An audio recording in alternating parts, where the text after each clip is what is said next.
Hello guys, welcome back to my channel hidden voice. Hi guys. तो आज हम अपनी नई वीडियो के साथ आपके साथ आ गए हैं जिसमें हम बात करेंगे मेंटल हेल्थ के बारे में। लेकिन उसे शुरू करें इससे पहले मैं आपसे एक प्यारी सी रिक्वेस्ट करूंगी कि आप मेरे चैनल को सब्सक्राइब कर लीजिए। आज हम जो बात करने जा रहे हैं जेनजी के बारे में। जेनजी एक जनरेशन है, एक ऐसी जनरेशन जिसके बारे में बहुत बात होती रहती है। मतलब ऑन ऑफ कोई ना कोई कहीं ना कहीं कुछ ना कुछ इनका हम सुनते ही रहते हैं। तो ये कौन सी जनरेशन है, क्या है, कौन सी मेंटल हेल्थ के साथ हम इनकी डिस्कस करेंगे, आइए बात करते हैं। तो एक डिकेड पहले एक सर्वे हुआ था जिसमें 18 to 26 एज ग्रुप के बच्चों से क्वेश्चन किया गया उनकी मेंटल हेल्थ के बारे में। तो 52% लोगों ने अपनी मेंटल हेल्थ को एक्सीलेंट बताया। एग्जैक्टली सेम सर्वे 10 साल बाद 2023 में रिपीट किया गया और सेम उनसे क्वेश्चन किया गया उनके मेंटल हेल्थ के बारे में। तो सिर्फ 15% लोगों ने ही अपनी मेंटल हेल्थ को एक्सीलेंट बताया। तो जो ये 52% वाली जनरेशन थी ये थी मिलीनियंस। और जो 10 साल बाद सेम सर्वे हुआ जिसने 15% अपनी मेंटल हेल्थ को अच्छा बताया वो जनरेशन थी जेनजी। इसीलिए हम आज बात करने जा रहे हैं जेनजी की मेंटल हेल्थ के बारे में, जो एक बड़ा कंसर्न है हमारे लिए भी। इसी में सर्वे में एक चीज़ ऐड हुई और ये पता करा इसमें, तो पता चलता है कि जो जेनजी जनरेशन है इसके अंदर 2 से 3% अदर लोगों से ज़्यादा सुसाइड की फीलिंग्स होती हैं। सुसाइड करने की इनके अंदर ज़्यादा भावनाएं होती हैं। और ये सर्वे हुआ था अमेरिका में। इसी तरह एक सेम सर्वे इंडिया में भी हुआ था जो आईसीआईसीआई लोम्बार्ड में रिसर्च की गई। और इस सर्वे के अंदर जो जनरेशन का इस जेनजी जनरेशन का एक इशू सामने आया वो ये था कि हर 3 में से एक बच्चा मेंटल इश्यूज को फेस कर रहा है। जी हाँ, हर 3 में से एक बच्चा जो एंजाइटी, डिप्रेशन और लोनलीनेस को फेस कर रहा है। लोनलीनेस की एक प्रॉब्लम के ऊपर जब हम बात करेंगे तो हम बात करेंगे डब्ल्यूएचओ की भी एक डिक्लेयर की हुई इश्यूज़ के बारे में, ग्लोबल पब्लिक हेल्थ कंसर्न। जी हाँ, डब्ल्यूएचओ ने ये एक डिक्लेयर किया है इसे ग्लोबल पब्लिक हेल्थ कंसर्न, जिसके अंदर जो ये लोनलीनेस है ये इतना बड़ा इशू है जेनजी के लिए। जैसे डेली 15 सिगरेट कंज्यूम करना, जैसे डेली 15 सिगरेट, तो ये अपने आप में एक बहुत बड़ा और सीरियस इशू है जेनजी जनरेशन के बारे में।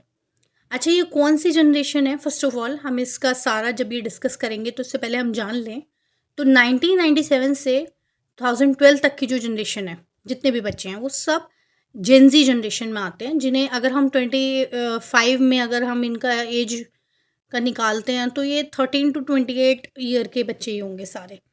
तो ऑलमोस्ट जो हमारी यंग जनरेशन है वो जेनजी जनरेशन इसकी बात कर रहे हैं हम। तो इनके मेंटल हेल्थ के साथ इतना सीरियस इशू क्यों है? क्यों डब्ल्यूएचओ कह रहा है इसे ग्लोबल हेल्थ इशू?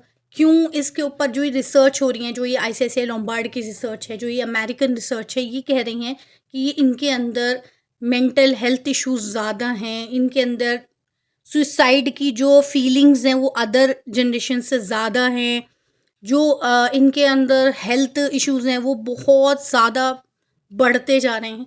ये एक सबसे बड़ी वजह जेनजी के साथ लेकर है डिजिटल नेटिव्स। ये शब्द इनके साथ ही जुड़ा हुआ है। एक्चुअली हम कहें तो ये बच्चे माँ के पेट से ही फ़ोन लेके पैदा हो रहे हैं, ऐसा भी हम कह सकते हैं। मतलब डिजिटल नेटिव्स एक ऐसा इशू है जो इंटरनेट को बच्चों के साथ में बढ़ रहा है, उनके साथ ही पल बढ़ रहा है। जैसे हम कहेंगे कि टेक्नोलॉजी की जैसे जैसे बड़ी हुई है वैसे वैसे ये जनरेशन की भी अपब्रिंगिंग हुई है उस टेक्नोलॉजी, उस इंटरनेट के साथ में। और जब उन्होंने आँख खोली ना तो वो ये चीज़ें ही देखी, ये चीज़ें ही इनके साथ में डेवलप हुई हैं। तो वो एक मेंटल हेल्थ का इनका बड़ा रीज़न बना। और ये जो यूज़ है ना इनका टेक्नोलॉजी का और इंटरनेट का, इस पे एक रिसर्च और सामने आई जिसमें पता चलता है कि ये बच्चे दिन में कम से कम 8 घंटे अपने स्क्रीन टाइम को देते हैं। 8 आवर्स। मेंटल हेल्थ क्यों ज़्यादा हो रही है इस जनरेशन में, ये सारे डेटा, ये सारे रिकॉर्ड्स अपने आप में क्लियर करते हैं। इधर एक फ्रेंच सोशियोलॉजिस्ट हैं, ओजियन बैंडलार्ड। ओजियन बैंडलार्ड ने एक वर्ड बताया है, हाइपर रियलिटी।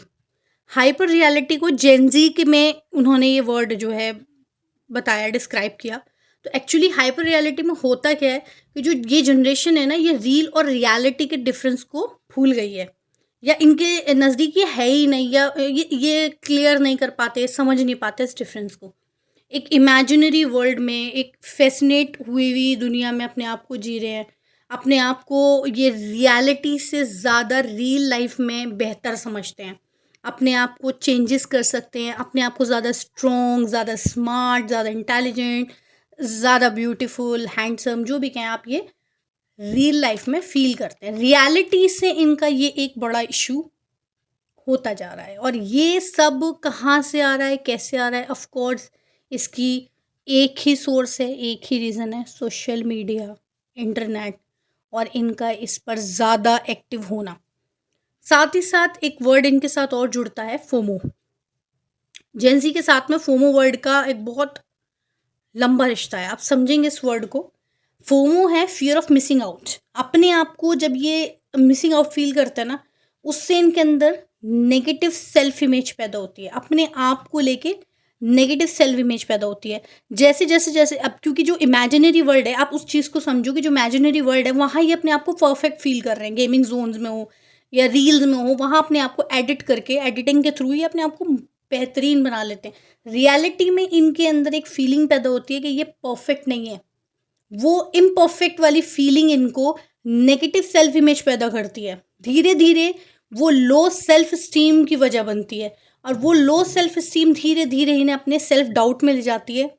और इन सब की वजह फोमो या बॉडी इमेज का इशू होना। बॉडी इमेज का इशू एग्जैक्टली मैंने भी कहा ना, एडिट। एडिट एक ऐसा शब्द है ना कि जो आप अपने आप को जाएंगे, अपने फ़ोटो क्लिक करेंगे, आप मोटे से पतला, पतले से मोटा, अपने आप को एडजस्ट कर सकते हैं। इन्हें लगता है ये मेरे अंदर कमी है, मेरे अंदर कुछ मिसिंग है, मेरे अंदर कुछ प्रॉब्लम है, मैं यहाँ ठीक हूँ, यहाँ ख़राब हूँ, रील में मैं ज़्यादा परफेक्ट दिख रहा हूँ, ज़्यादा अच्छा दिख रहा हूँ, हैंडसम लग रहा हूँ, या ज़्यादा ब्यूटीफुल लग रही हूँ। और रियलिटी में अपने आप को ना पसंद करना इतना शुरू कर देते हैं इस हद तक कि ये इनको एंजाइटी, डिप्रेशन और लोनलीनेस की तरफ धकेलता ही जाता है। इसकी वजह से इनके अंदर जो प्रॉब्लम्स होती हैं वो है eating disorder, body dysmorphia. Eating disorder जैसे जैसे इनमें बढ़ता है, इसमें बुलिमिया है, एनोरेक्सिया नर्वोसा। ये वर्ड भी इतने हार्ड है ना एक्चुअली समझने में, इस जनरेशन के साथ जो चीज़ें जुड़ रही है ना, तो वाकई में ये एक हेल्थ कंसर्न है इनका, क्योंकि ये सीधा सीधा इनके सीरियस हेल्थ इश्यूज क्रिएट करते हैं। क्योंकि जब धीरे धीरे ये सब फेस करते हैं ना, तो ये इनको बहुत ज़्यादा सीरियस हेल्थ इश्यूज़ की तरफ ले जाती है। 2022 में ग्लोबल जो एक जेनजी सर्वे हुआ था जी, उसके अंदर सोशल मीडिया को एक बड़ा जिम्मेदार ठहराया गया। अब ये मैं फिर एक सर्वे की बात कर रही हूँ, और अब आप ये नोटिस करें कि इसमें मैंने कितने सारे सर्वेज आपको बता दिए, और स्पेशली इसी जनरेशन पे। तो ये लास्ट 2022 में जो ग्लोबल जेनजी सर्वे हुआ, इसमें सोशल मीडिया बड़ी जिम्मेदार थी इनके अंदर फोमो की, जिस फोमो को मैंने भी आपको बताया, फियर ऑफ मिसिंग आउट, जिसकी वजह से negative feeling, low self esteem, self doubt और सेल्फ हेट पैदा होता है। अपनी बॉडी को लेके इनके अंदर बहुत सारे डाउट हो जाते हैं। तो ये सब की जिम्मेदार है सोशल मीडिया। अब हमें करना क्या है, हमें समझना है ये जो चीज़ें हमारे आसपास हो रही हैं, हम इन्हें कैसे हटाएं। हम इंटरनेट से नहीं भाग सकते, मोबाइल से नहीं भाग सकते, हम सोशल मीडिया से नहीं भाग सकते, पर हमें समझना होगा, जो हमें एक बचपन में भी बताया जाता है ना, excess of everything is bad. और मैं इस चीज़ को बहुत ज़्यादा फॉलो करती हूँ अपनी लाइफ में, क्योंकि जब आप किसी भी चीज़ की अधिकता पर लिमिट क्रॉस कर जाते हैं, तो वो आपको प्रॉब्लम देता ही देता है। तो इन सब से एक चीज़ निकल कर ये आती है, सारे सर्वे, सारी बातें, ये सारे इन्फॉर्मेशन हमें ये बताते हैं कि हमें अपने आप को सबसे पहले इस सोशल मीडिया पर कम करना पड़ेगा। जैसे कि अभी मैंने आपको बताया 8 घंटे स्क्रीन टाइम, ये वो, ये सब चीज़ें अपने आप को हम खुद ख़राब कर रहे हैं, खुद प्रॉब्लम में डाल रहे हैं, खुद हम अपने आप को एंग्जायटी और डिप्रेशन जैसे बड़े शब्दों में लाकर खड़ा कर दे रहे हैं। ये एज नहीं है। इस एज ग्रुप के बच्चों में ये प्रॉब्लम्स का होना भी एक बड़ा कंसर्न है। तो ये एज नहीं है इन सब चीज़ों की। हमें समझना होगा, हमें सोशल मीडिया से थोड़ी-सी दूरी बनानी होगी। अपने आप को सेल्फ लव पैदा करना होगा, अपने आप को पसंद करना शुरू करना होगा। हम आशिकी, इश्क, मोहब्बत में जाते हैं, व्हिच इज़ गुड, ओके, ठीक है, ये आपको पर्सनल मैटर है। लेकिन जब आप खुद को प्यार नहीं करते, खुद को पसंद नहीं करते, किसी और को क्या करेंगे?